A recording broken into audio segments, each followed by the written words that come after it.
1살 때, 6살 때, 그리고 올해 1월 25일 날 이제 혈관이 어렸을 때에 제 몸에 들어가 있어서 작은 혈관이어가지고 몸이 커짐에 따라 혈관도 커지는데 이제 그것을 교체하는 수술을 올해 받았습니다. 그래서 이제 서울대학병원에서 가장 심장 수술을 잘한다는 그 의사분에게 제가 부탁을 드려가지고 그분에게 수술을 받는 그 날짜를 받았습니다. 수술 전에 이제 그 의사 선생님이 저한테 오셔서 하시는 말씀이 이 수술은 심장 수술 중에 가장 뭐 이렇게 어렵지 않은 수술이니까 너무 걱정하지 마십시오 라는 말을 하면서 저도 뭐 그렇게 심각하게 생각했던 그러한 수술은 아니었습니다. 근데 막상 수술 시간이 돼서 들어갔는데 그때에 이제 문제가 생겼습니다. 의사가 수술을 하던 도중에 이제 실수를 한 나머지 저의 심장을 건드려서 심장이 파열이 됐습니다. 그래서 심장이 파열되니까 막 피가 막 계속 흘러나오는 거예요. 중간에 뭐 심장도 멎었대요. 심정지가 와서 심장이 멎은 순간도 있었습니다. 피가 이게 너무 많이 나오니까 그 몸의 압력이 버티질 못해서 심지어 다리 쪽에 있었던 그 대동맥의 혈관도 이게 끊어졌대요. 파열이 되었습니다. 그리고 나서 이게 대동맥을 연결해야 다시 수술을 시작할 수 있는데 이 대동맥 끊어진 혈관을 찾을 수가 없다라는 것이었습니다. 거기까지였습니다. 의사가 수술을 중단하고 나와서 저희 부모님께 말하기를 더 이상 수술을 진행할 수가 없을 것 같습니다 라는 말을 전했다고 합니다. 이 말은 뭘까요? 즉 죽었다라는 것이지요. 그러한 저를 위해 이제 많은 분들의 기도가 그때부터 시작이 되었습니다. 여러분들도 또 저희 특별히 고등부 아이들도 저를 위해서 참 많은 기도를 해 주었어요. 그때에 정말 하나님께서 주시는 그 기적이 그때 시작이 되었습니다. 그 수술을 못한다던 또 저를 포기했던 그 의사가 다시 이제 수술실로 들어왔어요. 들어와서 아까 말한 대로 이제 다시 한번 다리 쪽에 끊어진 혈관을 한번 찾아보려고 다시 한번 들어왔습니다. 우선 거기서 그 막 피가 흐르는 그곳을 이제 꿰매야 수술이 계속 진행할 수 있기 때문에 찾으러 들어왔습니다. 그런데 신기한 거는 혈관을 찾았대요. 원래 한번 끊어진 혈관을 찾기가 굉장히 어려운데 의사가 들어와서 찾았대요. 그래서 나중에 제가 의사한테 어떻게 찾았습니까? 혈관을 뭐 한번 끊어지면 찾기도 힘들다는 그 혈관 어떻게 찾았습니까? 그런데 의사가 하는 말씀이 뭐였냐면 너무 신기했습니다. 제가 수술을 하러 다시 들어갔는데 그 다리 쪽의 혈관이 다시 자연적으로 회복이 되어 있었다라는 말씀을 하시더라고요. 그러면서 저에게 나는 지금까지 살면서 하나님을 믿어보고 교회를 가본 적도 없지만 다니진 않지만 정말 당신의 모습을 보면서 하나님께서 정말 살려주셨구나, 당신을 살려주신 것 같습니다 라는 말씀을 그 의사의 입에서 나오게 하시더라고요. 수술을 시작하고 제가 5일 만에 깨어났습니다. 그리고 병원에서 말하기를 좀 오랜 시간 회복을 해야 될 것 같다라는 말씀을 하셨는데 하나님께서 저를 정말 말도 안 되는 빠른 속도로 회복시키셨고 또 지금 이 자리에 제가 서 있습니다. 이 일이 불과 이제 3달 전에 있었던 일이고 여러분들의 기도가, 저를 위해서 기도해 주신 여러분들의 기도가 저를 이 자리에 서게 하셨고 또 저를 위해 기도해 주신 여러분들의 기도의 응답이 오늘 임했습니다.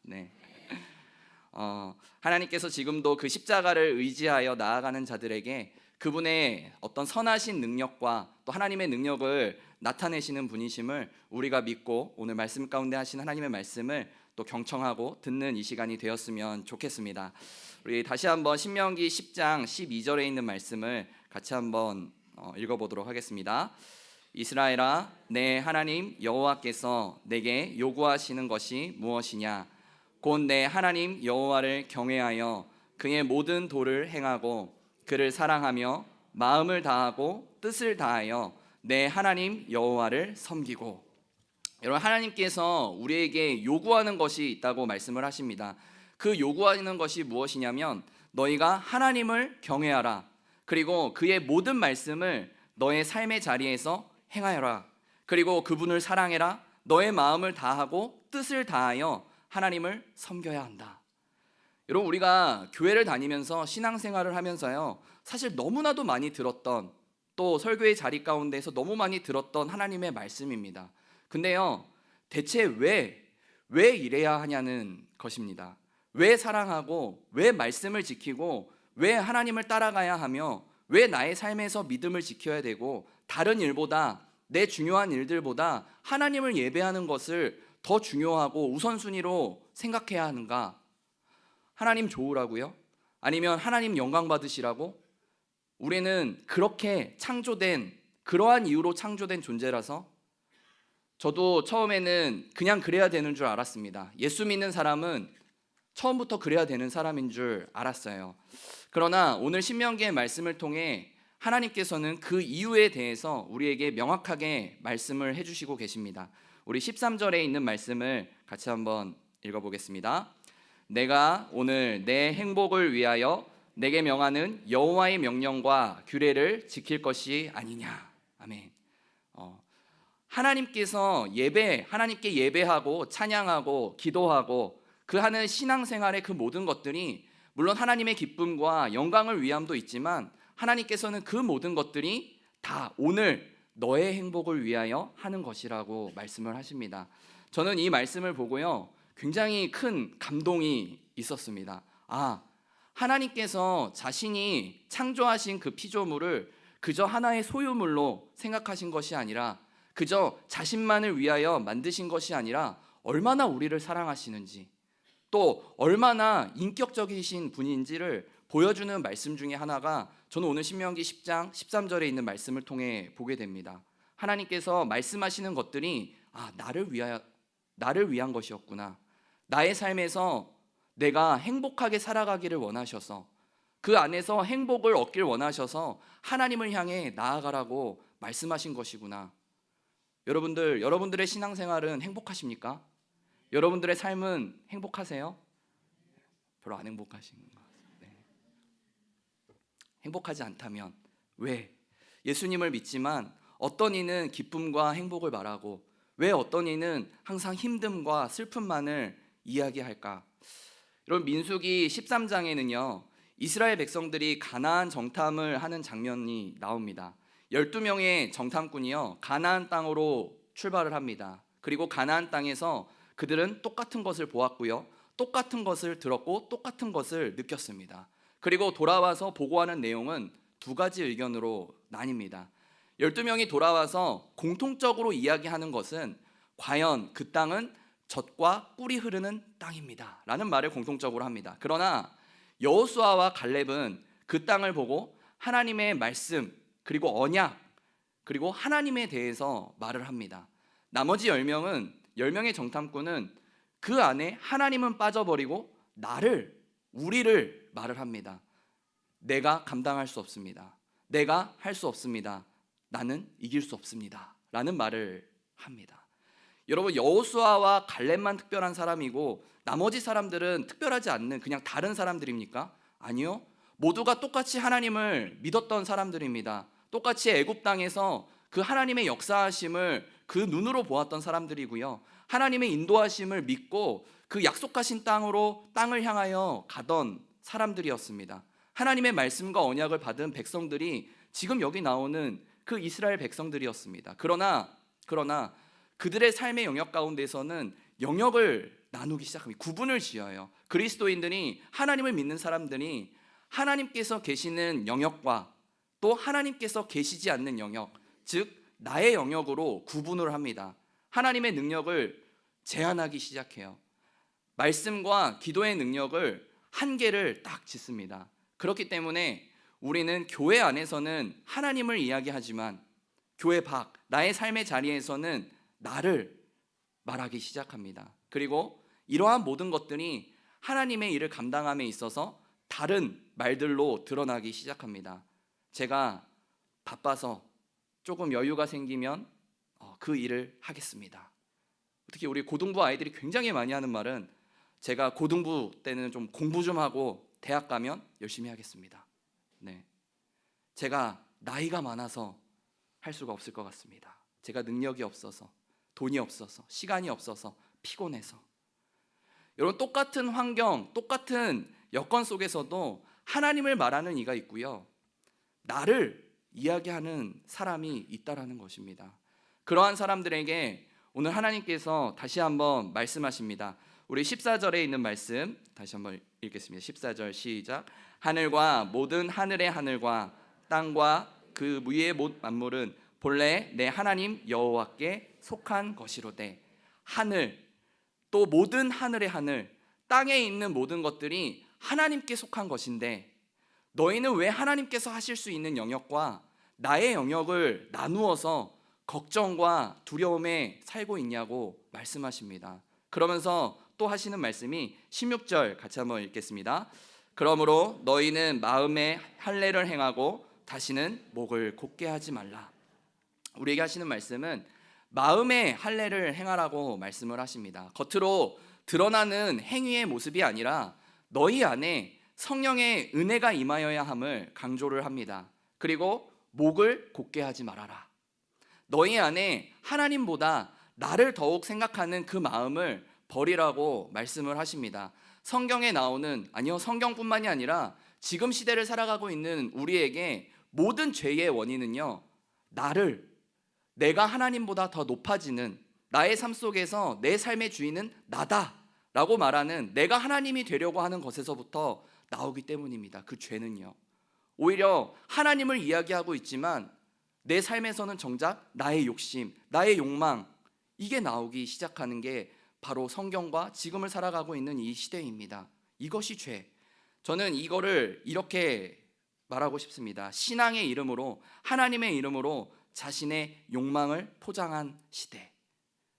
그러한 삶을 살아가고 있는 게 혹시나 저희는 아닙니까? 그렇기에 하나님께서 말씀하시는 거는 우리의 삶에 마음의 할례를 행하여야 한다. 성령님과 함께하는 삶을 살아야 함을 말씀하고 계십니다. 거기에서부터 하나님께서 말씀하시는 그 행복, 그 기쁨, 그 은혜가 거기에서 나오기 때문입니다. 지금 이 시대에도 그렇게 멋진, 그렇게 행복하고 그렇게 기쁜 삶을 살아가는 사람들의 모습들이 있습니다. 제가 한 청년을 만났는데 이 남자 청년은 20대에 기도를 하다가 하나님께 이러한 기도를 드렸습니다. 하나님, 저는 가진 돈도 없고요, 할 수 있는 능력도 없습니다. 하나님께 드릴 수 있는 것이라곤 제가 가진 시간, 그리고 제가 가진 건강한 몸밖에 없습니다. 그래서 하나님 앞에 기도하며 하나님 앞에 무엇을 드릴 수 있을까 고민하다가 하나님께 제 인생을 11조로 드리겠습니다 라는 말을 합니다. 멋지죠? 네. 어떻게 이런 말을 할까? 네. 인생의 11조를 드리겠습니다. 그래서 저의 20대의 10년 중에 1년, 그 1년을 하나님의 일을 위해 사용하겠습니다 라는 말을 합니다. 그리고는 그 1년을 가장 힘들고 또 가장 복음이 필요한 나라로 이제 선교를 떠났습니다. 다 버려두고. 여러분, 지금의 20대가 어떤 삶을 살아가는지 아십니까? 얼마나 바쁘고 또 해야 할 것도 많고, 그죠? 특히나 남자들은 군대도 가야 됩니다. 군대도 가야 되고, 갔다 오면 공부도 해야 되고, 또 학교를 졸업하면은 취업을 위해서 준비해야 되고, 사실 한 시간 1년이 너무나도 귀하고 귀중한 시간인데 그 시간을 다른 사람보다 늦춰지지만 내가 그 1년을 하나님 앞에 드리겠습니다.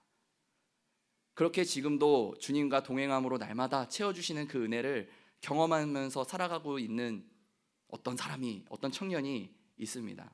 이분은요, 30대의 1년도, 40대의 1년도 그의 삶의 11조를 하나님께 드리려고 지금도 기도하고 있습니다. 참 멋지지 않습니까? 또 마지막으로 한 특별한 성가대를 또 이야기를 드리고 말씀을 마칠게요. 제가 첫 사역하던 교회가 있었는데요, 그 교회는 앞에는 작은 개울이 흐르고요, 양 옆에는 논밭이 있고요, 뒤에는 산과 과수원이 있는 아주 작은 시골에 있는 교회입니다. 은광교회는 이제 주일 예배마다 저기 주차장에 가면은 막 차로 막 가득 하잖아요. 근데 이 교회는 주일이 되면 주차장에 유모차와 그 전동차가 주차가 이게 쫙 돼 있습니다. 나이 많으신 분들이 다 끌고 이렇게 교회로 오세요. 근데 그 교회에 오후 예배에 굉장히 특별한 성가대가 있습니다. 이 성가대, 이 오후 예배 성가대에 들어갈 수 있는 조건이 굉장히 특이해요. 노래를 잘하는 것도 아니고요. 뭐 박자를 음색이 뭐 좋은 것도 아닙니다. 조건이 딱 하나예요. 70세 이상. 예. 혹시 70대 이상 있으세요? 없으세요? 예. 70세 이상만이 성가대에 들어올 수 있습니다. 그래서 거기 한 8분 계시거든요. 그래서 70세 권사님이 제일 막내예요, 성가대.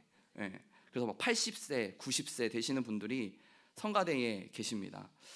그래서 그분이 이제 성가대 찬양 부르려고 이제 일어나면 다 같이 막 아이고 아이고를 외치면서 일어납니다. 예. 아이고 아이고 막 하시는 분들이에요. 그리고 이분들이 찬양을 시작하면요, 단 한 번도 지휘자를 절대 쳐다보지 않습니다. 예. 왜냐면 이거 가사를 봐야 되거든요. 절대 쳐다보지 않습니다. 박자도요 다 따로따로 놀아요. 예. 다 따로따로. 그 반주자가 너무 힘들어합니다. 이게 박자가 안 되니까. 예. 그리고 다 음이 다 달라요. 자연적으로 화음이 8개 정도가 이렇게 쌓입니다. 예. 그런 성가대예요. 그런 성가대. 근데요, 문제는 뭐냐면 많은 분들이 그분들이 찬양하는, 그분들이 하나님 앞에 고백하는 그 모습들을 보면서 굉장히 큰 감동을 받습니다. 예, 받습니다. 하나님의 일을 잘하고 못하고가 중요한 것이 아니라 나이가 많고 적음에 있지 않음을요, 저는 그 성가대를 통해서 참 많이 느낍니다. 그래서 권사님 언제까지 성가대 서실 생각이세요? 라고 물으면 그분들은 항상 이렇게 얘기를 하십니다. 하나님께서 천국에 불러주실 때까지 나는 성가대에서 하나님 찬양할 겁니다. 라는 말을 하세요. 참 멋지지 않습니까? 이러한 마음들이, 이렇게 하나님을 향한 이러한 마음들이 모인 분들이 찬양을 하는데 음이 틀리던 박자가 다르던 그거 상관없이 지금도 울려 퍼지고 있고, 또 그곳에 모인 하나님의 사람들에게 여전히 은혜와 평안이 깃든 힘이 있음을 저는 그 성가대를 통하여, 그 권사님들을 통하여 보게 됩니다. 여러분, 그냥 다른 교회의 이야기가 아니고요, 지금 우리 은강교회에서도 그러한 일들이 많이 벌어지고 있어요. 특히 저희 고등부 아이들은요, 참 대단한 친구들이 있습니다. 예, 지금 은강교회에서 벌어지고 있는 일이에요. 어떤 친구가 저에게 와서 기도를 하던 중에 저를 찾아왔습니다. 기도하던 2명의 아이가 있는데 저에게 와서 하나님께서 이러한 마음을 저에게 주셨어요. 뭐니? 물었더니 학교에서 기도 모임을 만들고 싶습니다 라는 말을 하더라고요. 그래서 학교에서부터 정말 하나님의 그 기도를 시작해서 정말 믿지 않는 그 친구들과 함께 기도하는 그 꿈을 꿉니다 라고 2명의 친구가 와서 저에게 이야기를 하고 있어요. 참 멋지지 않습니까? 고등학교 너무 바쁘고 대학 입시에도 바쁘고 학원 가기에도 바쁜 그 아이들이 그 입술 속에서 하나님을 고백하고, 제가 그 삶의 자리에서도 하나님께 기도하는 그 모임을 만들고 싶습니다. 여러분, 참 멋진 삶 아닙니까? 여기에 모여 예배하는 여러분들의 삶도 이렇게 주님의 은혜와 행복으로 가득 차기를 간절히 소망합니다. 그저 다른 사람의 이야기가 아니라 이 이야기가 이제는 여러분들의 이야기가 되었으면 좋겠습니다. 오늘 신명기의 말씀처럼 하나님을 사랑하고 또 하나님을 섬기고 예배하는 것이 오늘을 살아가는 나의 행복을 위한 것이라는 그 하나님의 말씀을 여러분들이 잊지 않았으면 좋겠습니다. 그래서 하나님을 사랑하고 예배함으로 늘 행복한 하루하루의 삶을 살아갈 수 있는 그러한 은광교회 성도님들이 되시기를 간절히 소망합니다. 기도하겠습니다. 하나님, 은혜와 사랑을 참으로 감사합니다. 오늘 하루도 하나님을 예배하는 기쁨을 주셔서